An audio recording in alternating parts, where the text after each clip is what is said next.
Hello friends, I am Nikhil. तो आज मैं आपके लिए लाया हूँ एक नया topic, corporate action and news. तो चलिए इसे विस्तार से जानते हैं। आज हम जानेंगे कॉरपोरेट एक्शन एंड न्यूज़ के बारे में। इसका मतलब है कंपनी के फैसले और उनका असर, यानी कंपनी जो फैसला लेती है उनका शेयर होल्डर्स पर क्या असर पड़ता है। तो चलिए स्टार्ट करते हैं।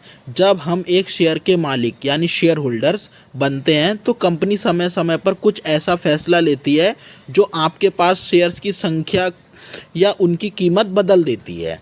इसके 3 पॉइंट्स होते हैं, पहला डिविडेंड, दूसरा स्टॉक स्प्लिट और तीसरा बोनस। तो इसका सिंपल सा लॉजिक ये है कि कंपनी जो भी फैसला लेती है या कंपनी के बारे में जो भी न्यूज़ खबर आती है तो उसका सीधा असर शेयर होल्डर्स पर पड़ता है। इसके 3 मेन पॉइंट्स होते हैं, पहला होता है डिविडेंड, दूसरा स्टॉक स्प्लिट, तीसरा बोनस। तो आज हम जानेंगे डिविडेंड के बारे में। तो चलो स्टार्ट करते हैं। पहला पॉइंट है डिविडेंड यानी मुनाफे का हिस्सा। मानो आईटीसी और कोल इंडिया लिया है आपने और ये दोनों शेयर्स डिविडेंड किंग्स कहे जाते हैं। तो इसका मतलब क्या होता है, जब कंपनी को बहुत अच्छा प्रॉफिट होता है तो वो उसका एक छोटा हिस्सा अपने शेयर होल्डर्स को कैश के रूप में देती है। कैसे मिलता है ये पैसा सीधा आपके उस बैंक अकाउंट में आता है जो आपके ब्रोकर ऐप से जुड़ा हुआ है। इसके लिए आपको शेयर बेचने की ज़रूरत नहीं पड़ती। इसका लॉजिक ये है, अगर आपने 10 शेयर्स लिए हैं और कंपनी ₹5 पर शेयर डिविडेंड देती है तो ₹50 आपके अकाउंट में बिना कुछ किए आ जाएंगे। तो इसका भी छोटा सा लॉजिक ये है कि कंपनी को जब बहुत ज़्यादा प्रॉफिट होता है तो वो अपने शेयर होल्डर्स को थोड़ा कैश के रूप में बोनस दे देती है। इसी को डिविडेंड कहते हैं। जानेंगे टेक्निकल रूल्स के बारे में। तो इसका मतलब है, जब भी कंपनी डिविडेंड या बोनस देती है 2 डेट्स बहुत ज़रूरी होती हैं, इन्हें ध्यान से समझिए। तो पहली डेट है रिकॉर्ड डेट, वो तारीख जिस दिन कंपनी अपना रजिस्टर चेक करती है कि किसके पास कितने शेयर्स हैं। और दूसरी डेट है एक्स डेट, ये हमेशा रिकॉर्ड डेट से एक दिन पहले होती है। अगर आपको डिविडेंड चाहिए तो आपको एक्स डेट से पहले शेयर खरीदने पड़ेंगे।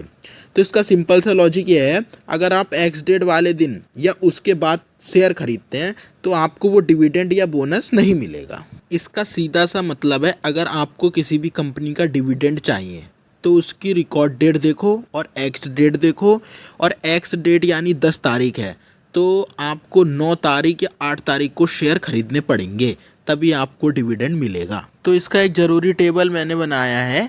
इन डेट्स का मतलब समझना बहुत ज़रूरी है, नहीं तो हम कंफ्यूज हो जाएंगे। तो पहला है डेट का नाम, और इसका असली मतलब क्या है।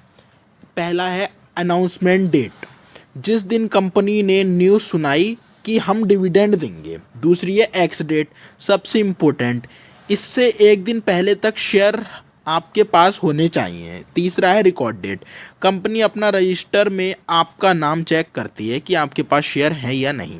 और पेमेंट डेट है, जिस दिन पैसा सीधा आपके बैंक अकाउंट में क्रेडिट होता है।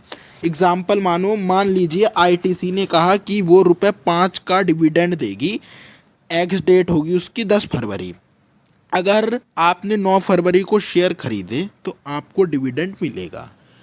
अगर, और तीसरा पॉइंट है, अगर आपने 10 फरवरी को ख़रीदा तो आपको डिविडेंड नहीं मिलेगा। तो इसका भी सिंपल सा लॉजिक है कि एक्स डेट से पहले शेयर खरीदना पड़ेगा। तो अब हम जानेंगे डिविडेंड के सबसे इम्पोर्टेंट पॉइंट के बारे में। डिविडेंड का मार्केट एडजस्टमेंट यानी घटने वाला लॉजिक। तो इसका मतलब यह है, बहुत से लोग सोचते हैं कि मैं एक्स डेट से पहले ख़रीदूँगा और डिविडेंड मिलते ही बेच दूँगा तो मेरा फ्री का मुनाफा हो जाएगा। लेकिन मार्केट बहुत होशियार है। रूल क्या है इसका समझो। जिस दिन शेयर एक्स डिविडेंड होता है उस दिन शेयर का प्राइस लगभग उतने रुपए से गिर जाता है जितना डिविडेंड मिलने वाला होता है। एग्जाम्पल, अगर आईटीसी का भाव ₹450 है और वो ₹10 डिविडेंड दे रहा है तो एक्स डेट वाले दिन उसका भाव खुलते ही 440 के आसपास हो जाएगा। तो फ़ायदा कब होता है? फ़ायदा तब होता है जब आप लॉन्ग टर्म इन्वेस्टर हो, क्योंकि डिविडेंड तो आपके बैंक अकाउंट में आ गया और अच्छे शेयर जैसे आईटीसी कुछ ही दिनों में वो गिरावट रिकवर करके वापस ऊपर चले जाते हैं।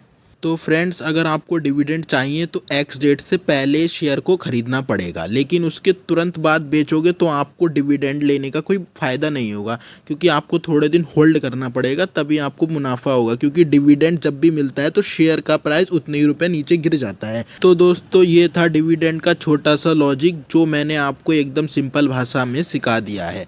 अब अगली वीडियो में मिलते हैं नए पॉइंट के साथ। तो फ्रेंड्स, मेरे साथ डेली शेयर मार्केट सीखने के लिए मेरे चैनल को सब्सक्राइब करें और बेल आइकन को दबाना ना भूलें। Thank you for watching my video.